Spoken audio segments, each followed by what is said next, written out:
Jonathan Schachter, a senior fellow in the Center for Peace and Security at the Middle East here at Hudson Institute.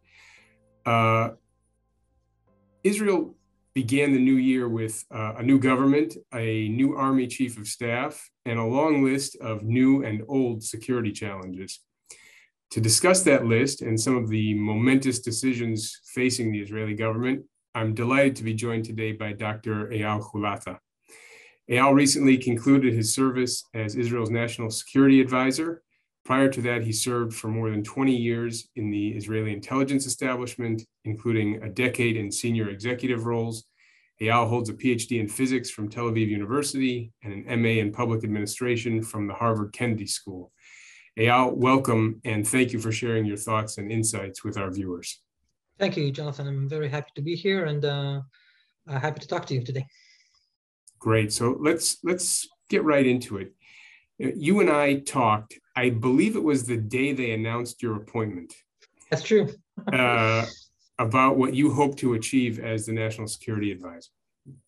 Now, with the benefit of hindsight, do you think the goals that you set for yourself were the right ones?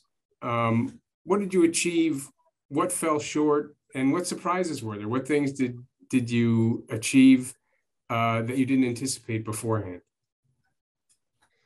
Yeah, so as you recall, well, I think we did talk exactly that day. I was snatched out of my new private life over a phone call by Prime Minister Bennett at the time, office calling me for an interview. And I remember as I was driving to Jerusalem for that interview, thinking about this capacity of national security advisor in Israel.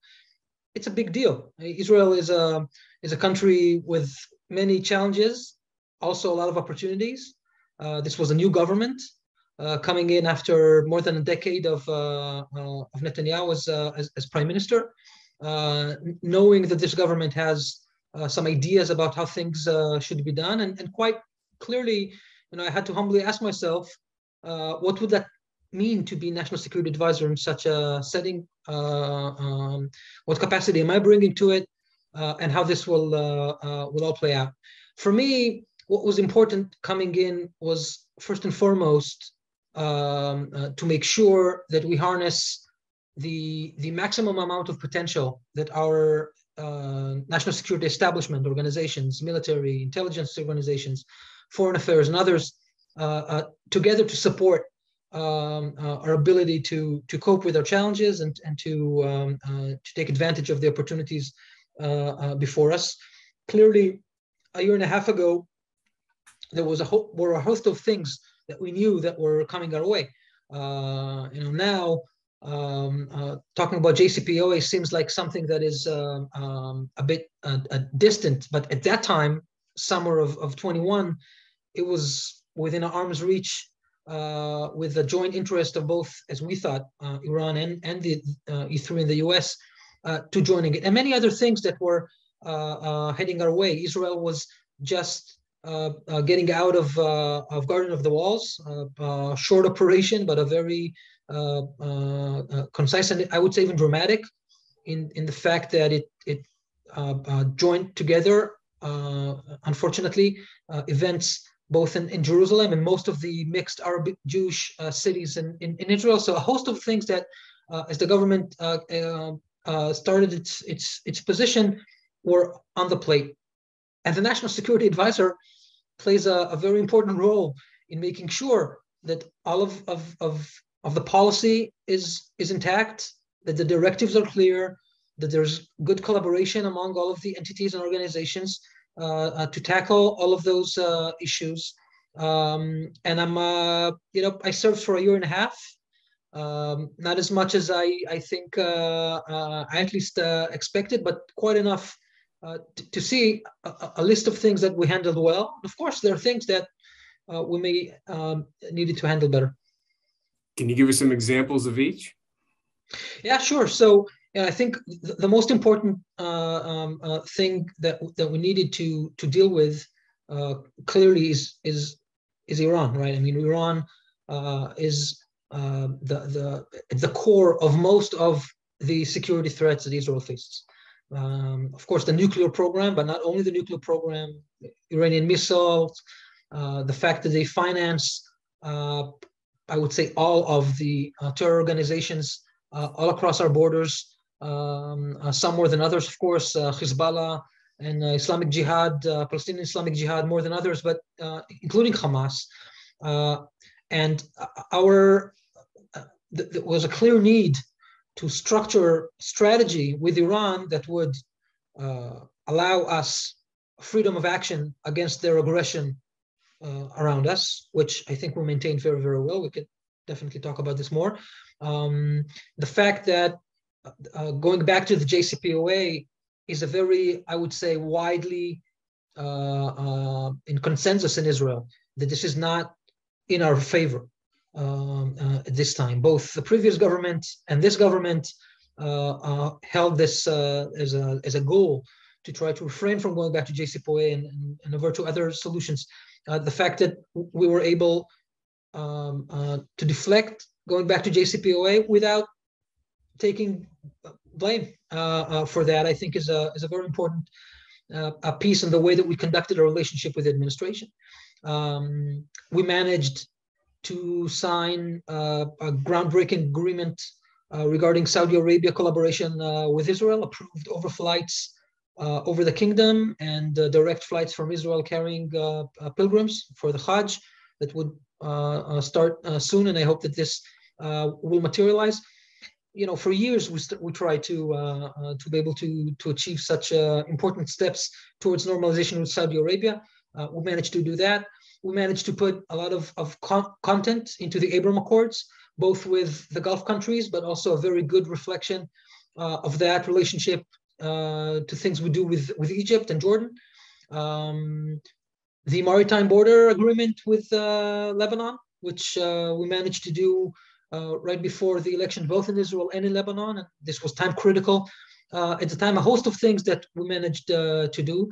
I'm also, I think, very proud in the way that we handled the relationship with the American administration. There were always doubts and questions how this will look. You know, there was a narrative that Israel has become a partisan issue in the United States, and there's more affinity with the Republicans and the Democrats. That's not the relationship that I experienced. I think President Biden was deeply supportive of Israel, of the policies, of the things that we do. The way they start with the new government is also promising, and I hope that things will carry out exactly the same way. And it took time and effort and work for that to achieve those goals. On the other side, I think that there are certain things in Israel's national security that are more problematic, embedded more in the internal situation in Israel. I talked briefly about the Garden of the Walls. Israel is experiencing more violence. Some of it is nationalistic from within our Arab population, both in the Negev and in the Galil, and some of the mixed cities. There is a sense of personal insecurity for Israeli citizens in some of those issues, especially in the periphery. And the fact that we made progress, but not enough. It's very difficult to reform those issues over a period of a year and a half. I think some of the things that were reflected in the elections that we had just 3 months ago was this sense of not enough personal security for the citizens. And this is dramatic, I think, in any country, and in Israel as well. So yeah, a lot of work that we could have done. We could have done more. I think we talked about that too. I think we said that that's probably true, but that's probably always true. Yeah. For any national security advisor. So let's dig a little deeper into some of the issues that you raised. You know, it was just this past weekend, you mentioned, I should say, Iran and Israel's freedom of action. And just this past weekend, the headlines reported that Israel carried out a drone strike on an Iranian defense facility. I don't know if that's true or not. I'm not going to ask you if that's true or not. I appreciate that, Jonathan. Thank you. But but it seems, Iran is clearly still in the headlines. Although I would add that the nuclear issue is very much not in the headlines right now. I think if we look back over the last couple of years, I'd say there have been two important developments on the nuclear front. The first is, as you mentioned, what didn't happen. The U.S. did not return to the nuclear deal, the JCPOA, as was widely expected. And despite, I think, what I would fairly say are intense American and European efforts to do so. And the second is that Iran is continuing to carry out increasingly serious violations of its nuclear commitments, both under the JCPOA and not under the JCPOA, and under its comprehensive safeguards agreement under the NPT, with almost no meaningful response from the United States and its European partners. We have a lot of statements about how these things are grave and how seriously they should be taken and how the violations have no civilian justification, but we haven't really seen much significant action against Iran. So what's your take on the state of affairs with Iran today in general and with the nuclear program in particular? And then we'll go on from there. Yeah. So I think you covered many of the aspects that we need to look at as we evaluate or analyze the Iranian affair at this point. Of course, we need to add the angle of the Iranian-Russian relationship and the flux of weapons that Iran is providing to the war in Ukraine. So, I think first, several facts that we need to clear. President Biden announced at the beginning of his term, I think this was also a corner piece of the election campaign, that he believes that the right solution for the Iranian nuclear situation is to go back to the JCPOA.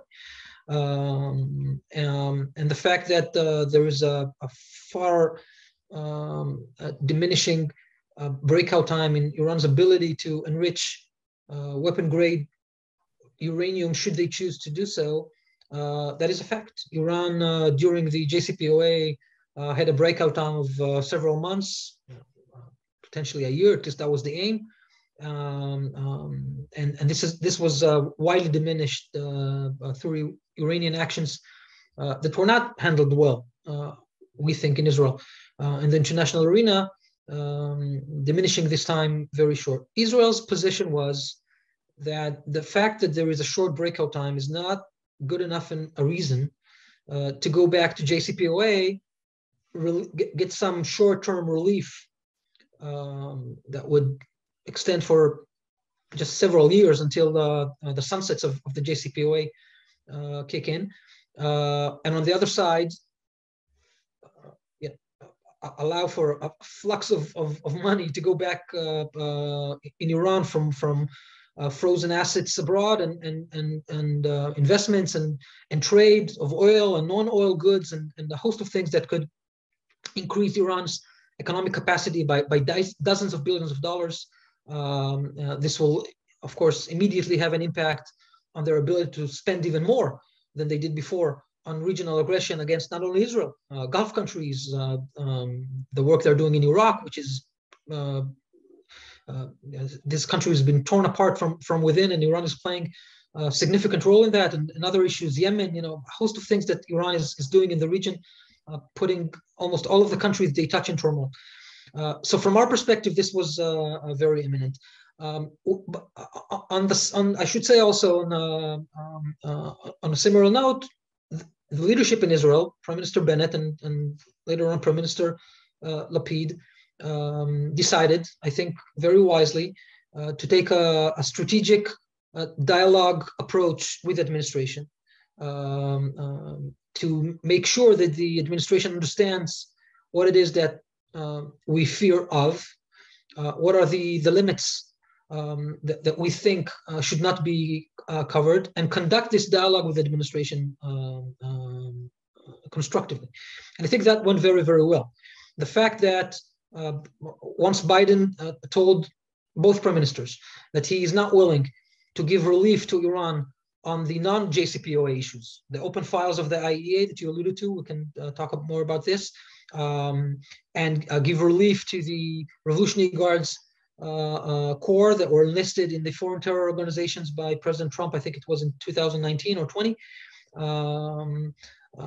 Those were things that were very important to Iran because they did not just want to go back into the JCPOA. They wanted much more than that. And as long as the administration was sincere in not crossing those principles, that the president made sure that our prime minister knew what his principles were, then it's very difficult to go back to the JCPOA because Iran wants more than that, trying to trick the world yet again in this setting. So this is all part of the past. We're very close in August, I think, last August, to find some solutions that we thought were not in line with the president's commitment to our security, as were discussed just several weeks before that when he was here visiting Jerusalem. You mean close to returning to the JCPOA? Yes. It's close to returning to JCPOA. Iran wanted to try and squeeze out more things, thinking that since the administration was close to the midterm elections, they might be willing to give them more than were before. The outcome of a series of deliberations and visits and talks and a host of things were that the U.S. position remained as it was. This was not enough for the Iran supreme leader, and the result is that they did not go back to JCPOA. There was an announcement that this will wait for after the midterm elections. I think that by this time we understand that this is not going to materialize. A few things happened since. Iran boosted dramatically its assistance to Russia in the war. This didn't start after August. Actually started, I think the first time that there was an announcement in the press about this was in July. I think even before President Biden's visit in Israel in the beginning of July. But it clearly boosted and stepped up after, I think Iran understood that there may be less reasons for them to be careful with the view of the West towards their actions and assistance to Russia. And another thing that happened quite dramatically is the events inside of Iran. The killing of this young lady, Amini, and all of the eruption of really fight for freedom around all over Iran, amongst all, I would say, ages, socioeconomic fractions of this really hearted Iranian people culture. This was also very important because now it was even more difficult for Western countries, the US in particular, but also in Europe, to look at what we always knew Iran was, a very brutal, I would say even a cleric-led, revolutionary, cultural country that has no empathy to human rights within their country, let alone in other places, with a sole need to maintain this revolutionary radical regime.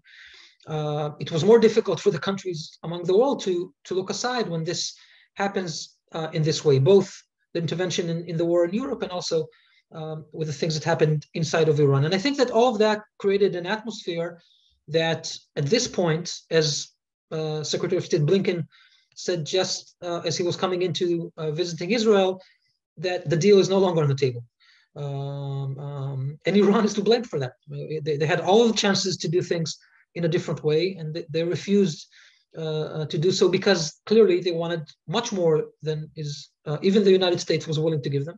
So this is where we stand as it comes to the nuclear program. We're very worried about their increasing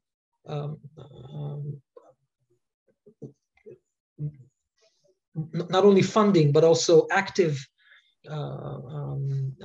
interventions in the countries in the region, trying to break them from within.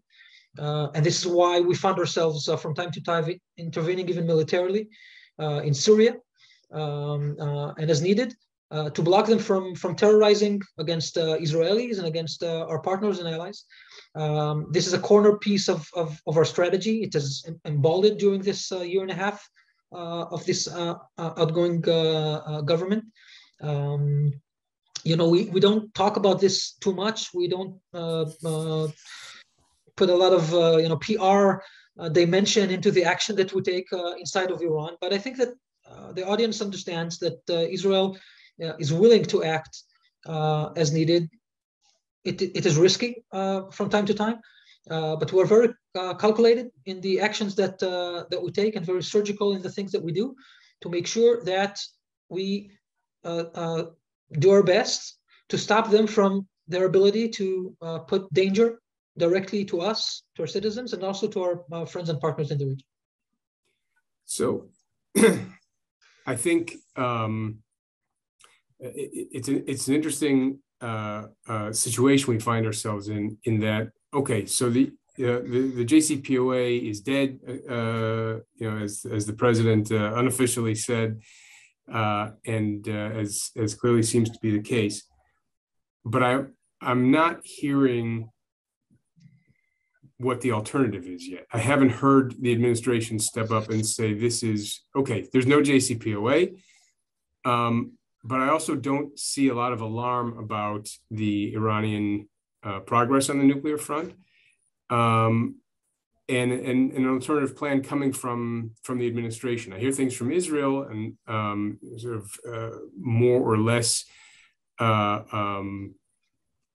directly stated and threatened and so on and so forth. But from Washington, it's mostly silence. What would you like to see come next from Washington? Yeah.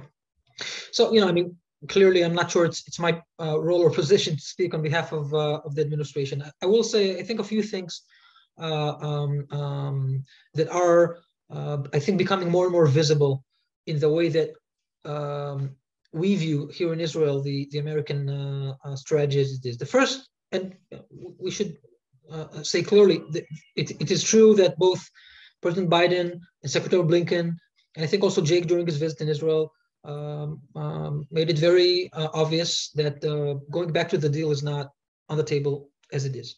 But they haven't closed the door on diplomatic negotiations with Iran.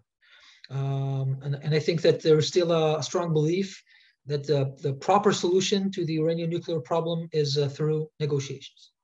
Now, on this, you may find various positions or opinions in Israel. I can share with you that the position that we held in the previous government and that I conveyed to the administration over and over was that, as President Biden told Prime Minister Bennett during the visit in the Oval Office, I think in the beginning of September of 2021, the proper solution would be what he called a longer and stronger and even broader deal than the JCPOA that was before, meaning that there is a way to fix the diplomatic arrangements with Iran to resolve the issue of the sunsets, which are right around the corner. In the end of this year, of 23, the sunset of the missiles, which limit Iran's ability to proliferate missile technology, will pop. A year later, the end of 24, some of the nuclear issues begin to be removed, and during 2025, also the ability to snap back the JCPOA through the UN Resolution 2231 ends as well. So well before 2031, which is the final stage of the JCPOA, there are incredible concessions that would allow Iran to progress their nuclear activities. So the first thing in the JCPOA itself. In the JCPOA itself, exactly. So, and this is why we oppose going back to JCPOA, of course. So a longer deal, and I have to say, personally, I believe that there could be a good deal. We just need to negotiate very harshly and well to force Iran to concede to the things that we believe are important for the freedom and security of the region without a nuclear Iran. And that would mean that there is a longer deal and a resolvement of the issue of the sunsets. A stronger deal in the sense that it also takes care of other portions of the Iranian program, mainly the weaponizations, which have almost no mentioning except the Section T that limits the ability to procure equipment. The Iranian apparatus of weaponization is way wider than that. We brought the archive, so there's, I think, little question about what was really Iranian intentions and width of work that they have been doing and try to maintain throughout the time since then. So all of these issues need to be taken care in an agreement. Now, clearly, there is no way to do that without forcing Iran to concede, because they haven't conceded even to just going back to JCPOA, clearly. And I think that the United States understands what needs to be done in this perspective, and that is pressure. I think this administration put a lot of criticism on Trump's maximum pressure campaign. I don't think we need to go into the details of what worked and not worked in the maximum pressure campaign. The true outcome is that the Iranian economic situation is very, very bad, and the support of the people in the leadership is very, very low. And I think this is outcomes of years of pressure. But during the Obama years, it was called crippling sanctions. So I don't care how they call it, but the reality is that once Iran is pressured economically, politically, internationally, and there is a strong coalition today that did not exist several months ago to support that, there is a way to put Iran in a corner where they have to agree to the demands that we give them and reach a better agreement than the one that was carried out before. Now, this is one option. This may happen. This may not happen. Difficult to know what the administration will want to do and lead towards that aim and how this will play out. I think there was support in Israel when the beginning of the negotiations back in 2012 began. Only later did we realize the way that this was continuing until the result of the JCPOA, which was just not good enough, if I can speak clearly about that. The second part of this, of course, is to make sure that Iran understands that they should not cross even further towards breakout. They should not enrich to weapons-grade uranium, which is 90%. They should not proceed in the weaponization program, which they declare doesn't exist, but we know that it's there. Maybe it's freezing, but they're keeping certain capabilities, and they could break out should they choose to. And Iran is at this point deterred from doing so. I think they received messages from the international community. What will be the implications of them doing that? We, of course, argued for all of this period of time that there must be also a military dimension to this threat. And again, there have been many terms regarding that over the years: credible military threat, all options are on the table, several things. I think President Biden was very clear prior to coming to Israel when he said in an interview that the United States will do whatever is necessary to prevent Iran from becoming a nuclear armed state or country. And this is very important here in Israel. And we should all pay attention that just last week, there was a very wide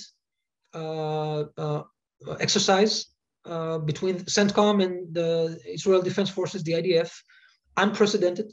I think never in the past was such an extensive exercise, putting together air forces, navies, ground forces on a host of things, practicing together scenarios of long-range activity. I think it was in a CENTCOM statement that Iran should pay attention to what was simulated during this exercise. This is not something that we were used to hear from this administration before this period of time. And I think that this projects an understanding in the administration that if it comes to that point, the president will need to abide to his word and make sure that Iran does not become a nuclear armed country. I should add to that just one other note, that here in Israel, we're of course very happy to say this because we know that Iran will pay attention to what the administration is doing, but we're not waiting for that. Israel cannot wait to see if someone else will resolve those issues. And this is why we are preparing continuously to a situation where we might need to act ourselves to defend ourselves by ourselves if the situation becomes too close and there's no more time to wait for other things. I'm curious about some of the messaging, but before I get to that, I think one of the questions about a longer, stronger deal was the way you presented it. You talked about getting a longer, stronger deal as a result of the application of pressure and extracting concessions from Iran. But the administration's approach from the beginning was, let's go back to the JCPOA and then we'll get a longer, stronger deal. And what was never clear to me was going back to the JCPOA by definition means the removal of pressure. It means the pulling, the pulling back of sanctions and the easing of pressure and the flow of funds, as you talked about. And what was never made clear, at least not publicly, was what was the administration's plan to extract these additional concessions at a time when pressure was being removed. Now, I know you're not here to speak for the administration, but they certainly in public never explained this apparent contradiction. And I'm curious, without getting into the details of private conversations, did they provide a plausible explanation behind the scenes in your conversations with your counterpart and with others?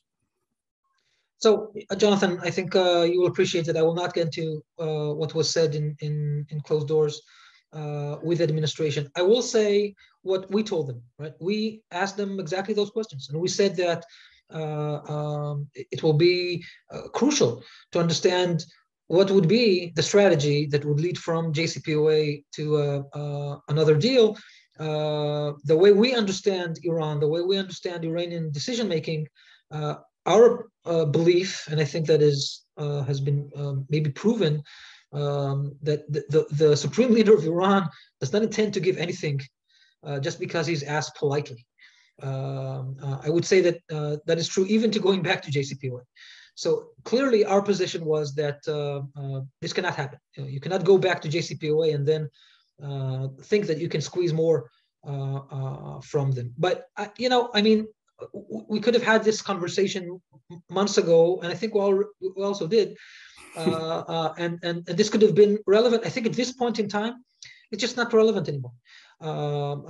There is no going back to JCPOA, and I think that the administration needs to ask himself between those two things that I said before, a new initiative of a diplomatic approach that would lead to a better deal, and it has to come with pressure. I think the administration recognized that very much. And how to use the deterrent capacity of a military option as part of this pressure campaign, and also as a mitigation for contingencies that can happen, because Iran can decide, make a very foolish decision to go ahead and run for it and hope to get away with it. They won't, of course, and I think they understand that. But between those principles, there needs to be a new strategy on the American behalf towards Iran. I know that it is being debated and thought of. I don't think it's my role to get into details and into that, but it is important to make sure that there is progress in this process. And regarding, you mentioned the president's interview where he talked about doing whatever it takes to stop Iranian nuclear weapon. You mentioned the exercise. One of the questions that came up around both of those things was the president's interview, of course, was to an Israeli journalist in advance of a visit to Israel. And the exercise in the Israeli press, in the exercise, talked about scenarios and talked about the air forces working together to attack simulated Iranian sites. But the United States denied that they were practicing against any specific country or site. So it raises questions, I think, here in Washington, how much of these statements and these activities are intended to send signals to Tehran, and how much of it is intended to try and calm people down in Jerusalem. And of course, these two things are not mutually exclusive, but I'm curious to hear your take on it. So, I think we're well experienced with the relationship with all administrations regarding those issues. I think there is a very important sentence that President Biden says over and over again. I was present in the Oval Office when he said it to the press. And it goes like this, right? Superpowers don't bluff. And I think that President Biden means that. And I think that in this regard, whenever he says something, I don't think it matters if it's to Israeli journalists or to an interviewer who stops him during a tour in a US city or in any other setting. I think President Biden means what he says and says what he means. And I think that deep inside, he knows that it is his responsibility to ensure that Iran does not gain nuclear weapons, not just for the sake of Israel, but for the sake of the freedom of the world. So, I think if Iran believes that he's saying this just to appease the Israeli audience, I think they're wrong. And I think that they should be aware of that, because it can foolishly drive them to miscalculations that there's no reason for them to do. And I think that also in Washington, and if I can add something to that, I think that also in Washington, it's important to understand that we believe President Biden. We believe what he says. And we don't look at things he says just because we think that he's saying things that we want to hear in any given point in time. And having said all that, Israel is preparing to defend itself by itself. So even if in some consequences it won't be, either in the capacity or the ability of the United States to do this in this setting, then we will act ourselves, because it's so historic and strategic for the security of Israel. But I want to give credit to President Biden. I think that portraying the things that he said as things that were meant only for the Israeli ear does not do him justice. Great. I want to come back to U.S.-Israel relations, but before that, I'd like to spend a few minutes talking about Israel's ongoing fight with terrorism. I think starting it was the spring of last year, spring of 2022, you were forced to deal with a new wave of terrorism.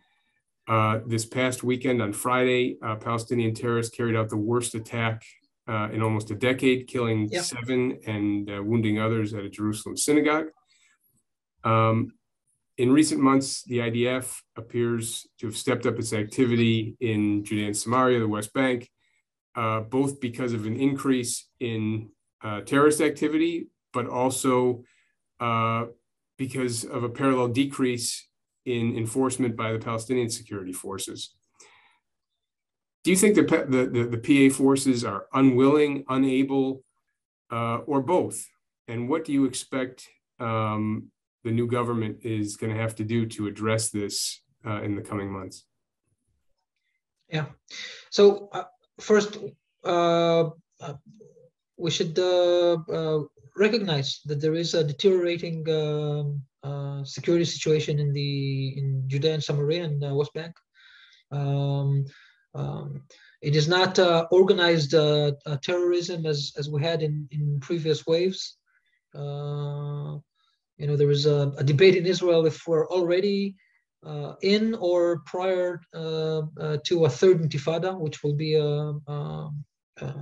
I think, a more wider uprising. in the West Bank. This is not the case at this I point. smile because that's a question that we've been hearing now for about 18 years. Since the second Intifada, yeah. And you're also right in the sense that it's almost continuous. There's always friction and always terror attempts by terror organizations. Most of it is by Hamas, but sometimes it's also by Jihadic Islam, and sometimes it's by Fatah operatives that carry out those horrific terror attacks. This is the situation here in Israel. I think it is contained and maintained relatively well. During March and April, there was a series of attacks in major cities in Israel, in Tel Aviv, in Hadera, in Beersheba, and in other places. And the response that we mounted, both IDF and Shin Bet, was effective to contain and maintain those activities within the Palestinian cities, so there is less threat to our citizens wherever they are in Israel. The outcome of that is more friction between our operatives and soldiers and the terrorists in the places they're in. Now, you ask about the Palestinian Authority. I think in general, it is unfortunate to say that the Palestinian Authority is not as strong, not only as it used to be, but as it should be, to be able to lead the Palestinian people, not only for a potential future peace process, but for the everyday life that they need to carry out. I mean, the fact that we need to intervene for security situations within the Palestinian cities is an outcome of a weakness of the Palestinian Authority organizations, who are increasingly more difficult for them to carry out those issues themselves. Now, you asked if they're not able or not willing. Sometimes it's hard to say, but I think that in general, there is a will within the Palestinian Authority to control and to govern. And I think this is important, because if they don't, then there's no chance for them to be able to do the necessary things to maintain the lives of the Palestinians. And this relationship has been carried out for more than 2 decades.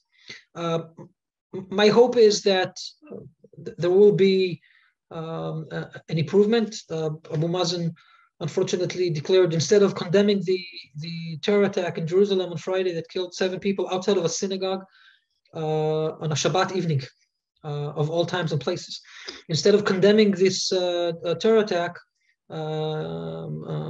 it was an announcement that he will stop the collaboration between his organizations and the Israelis. I think he said that before the terror attack, after the operation in Jenin, but it all got mixed up in those issues, and he hadn't come back from that. And I think this is unfortunate.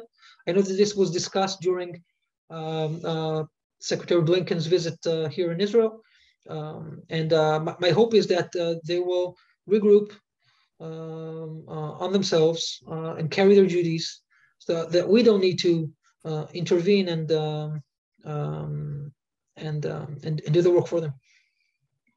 Okay. Let me shift for a moment to the Abraham Accords, which you mentioned early in your opening remarks. It seems like the good news about the Abraham Accords is that the relations between Israel and its partners are getting deeper.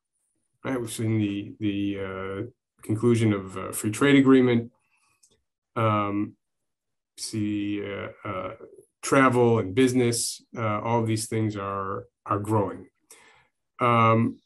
The less good news, perhaps, is that there haven't been any additional countries that have signed agreements with Israel over the last couple of years. What do you think comes next for the Abraham Accords? And do you think there's a lot of talk about Saudi Arabia? You talked about it. The Prime Minister has talked about it. Do you think all of the discussion about Saudi Arabia is helpful? Do you think it's a distraction? Do you think it's harmful? So first, I think there you said there is a certain amount of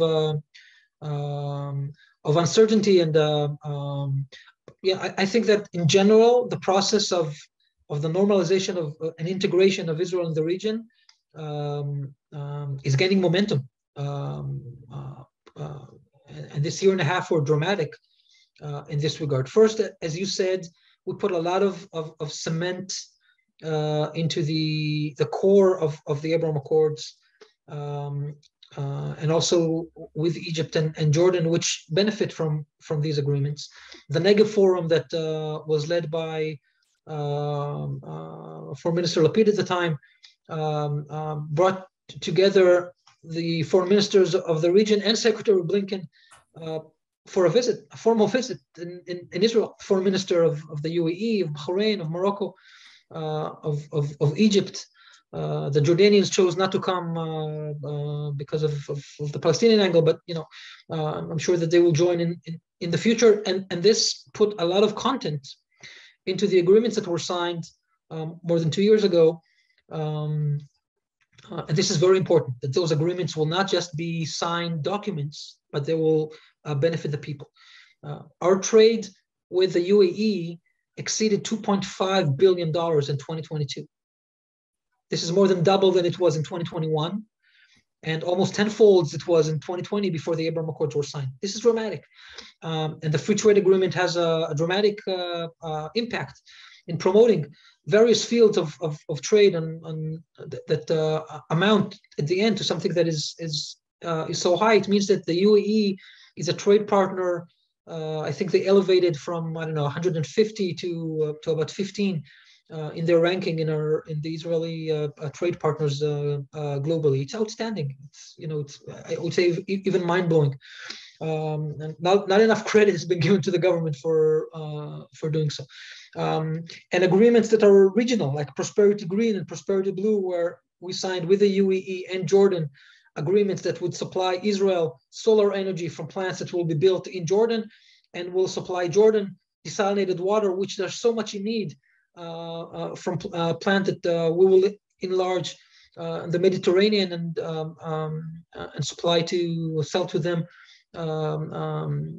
at a minimum cost. So all of that are the outcomes of a lot of work that was done to put a lot of content into those issues. Now, as it comes to Saudi Arabia, I think that for many reasons, we shouldn't necessarily expect Saudi Arabia to just join the Abraham Accord. Saudi Arabia is the leader of the Muslim world, of the Sunni Muslim world. They have responsibilities that extend far wider than just the bilateral interest that they have with the US or bilateral interest that they have with us. So it shouldn't surprise us that it takes more time and more effort to bring them on board. However, as I said before, the fact that we're able in July of last year to sign agreements via the United States with Saudi Arabia on security arrangements, overflights, direct flights from Israel to the Hajj.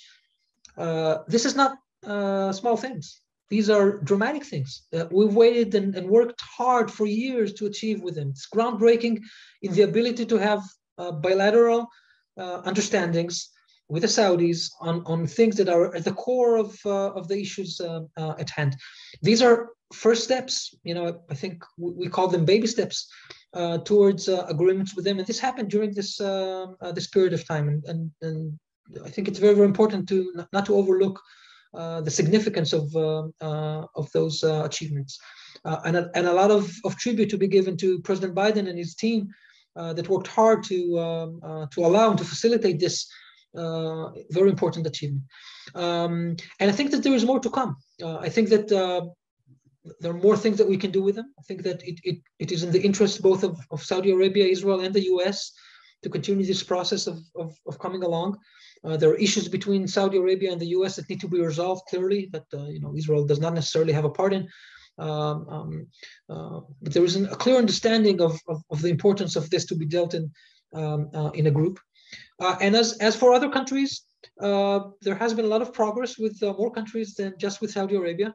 I wouldn't want to put it out there and harm the possibility of this to materialize. But we've been working hard on at least three more countries to make progress, and things have been happening both behind the scenes and elsewhere. And I'm actually very optimistic about the prospect of the continued integration and normalization of Israel in the region.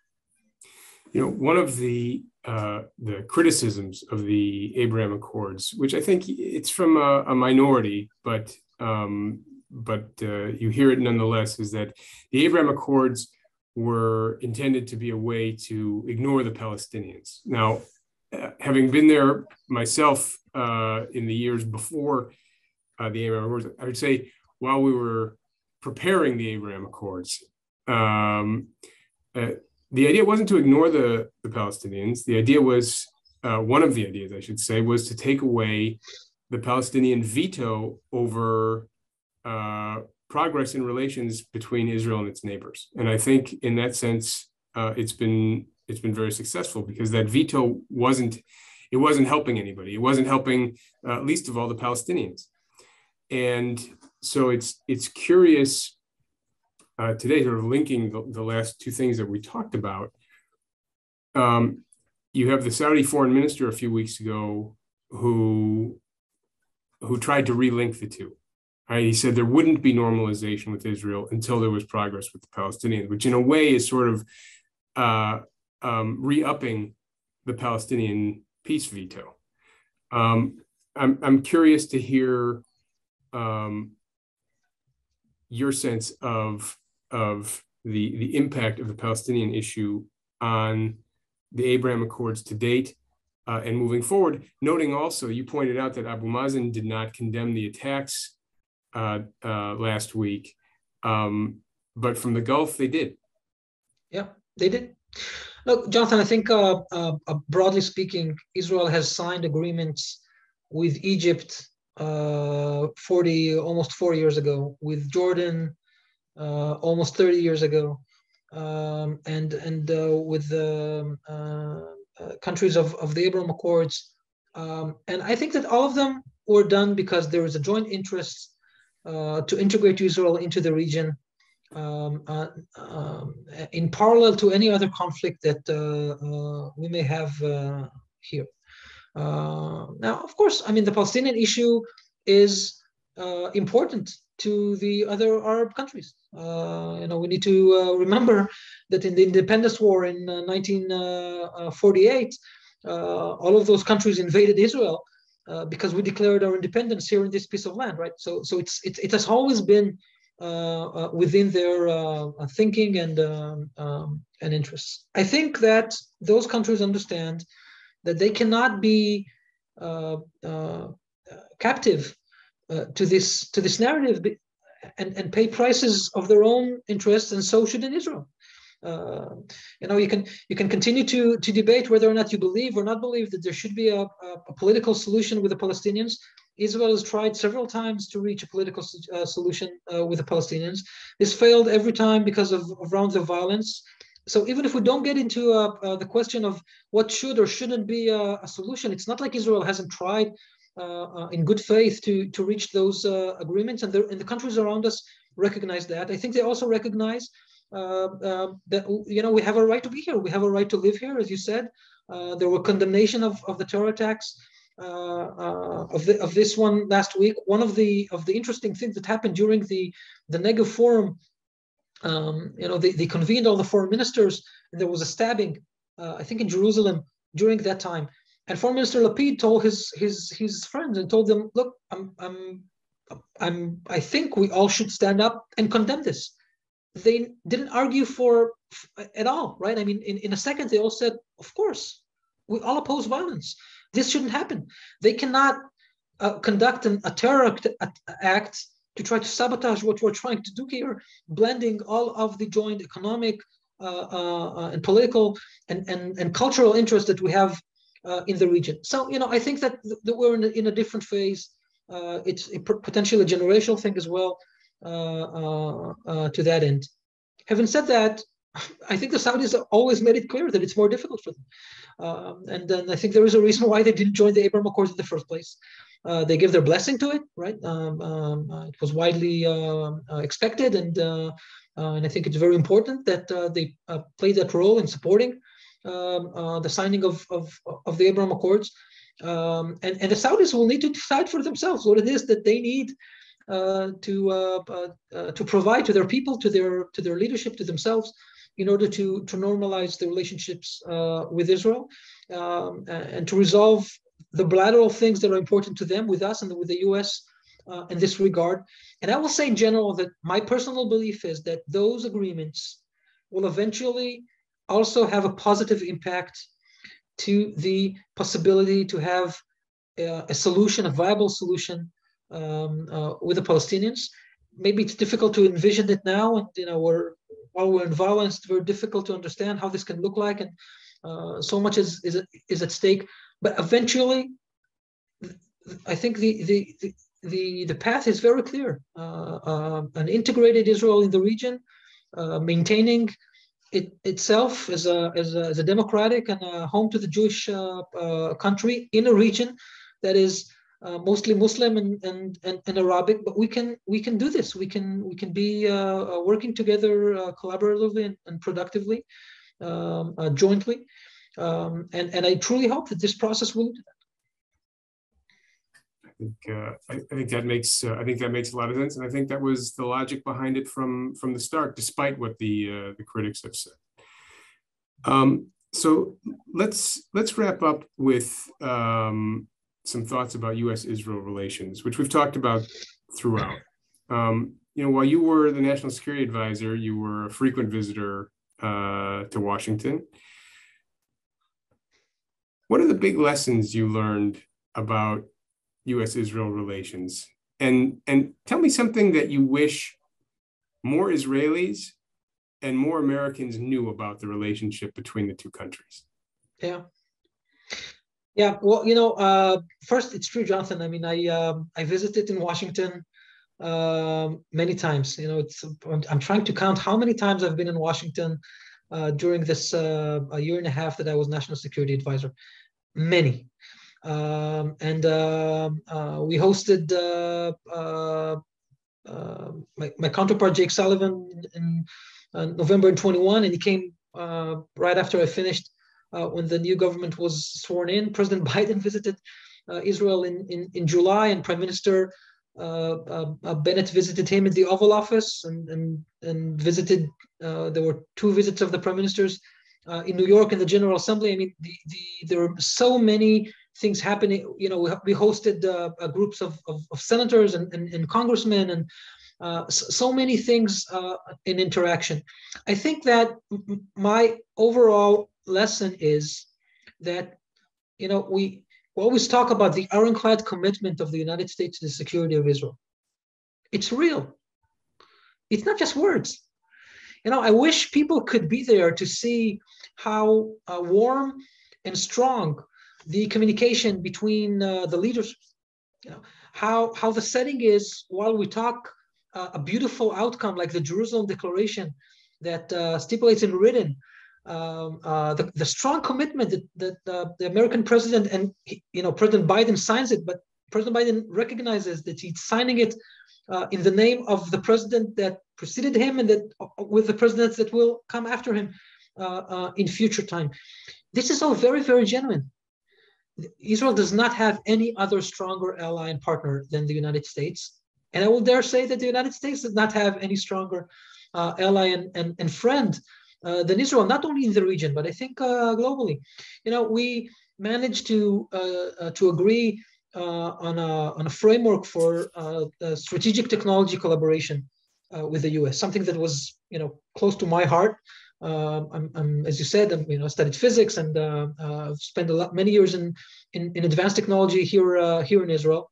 But this was important also to the administration, and the administration has such agreements with so few countries. And now Israel is there as well because of our ability, because of the innovation spirit of our country and the things that we can do.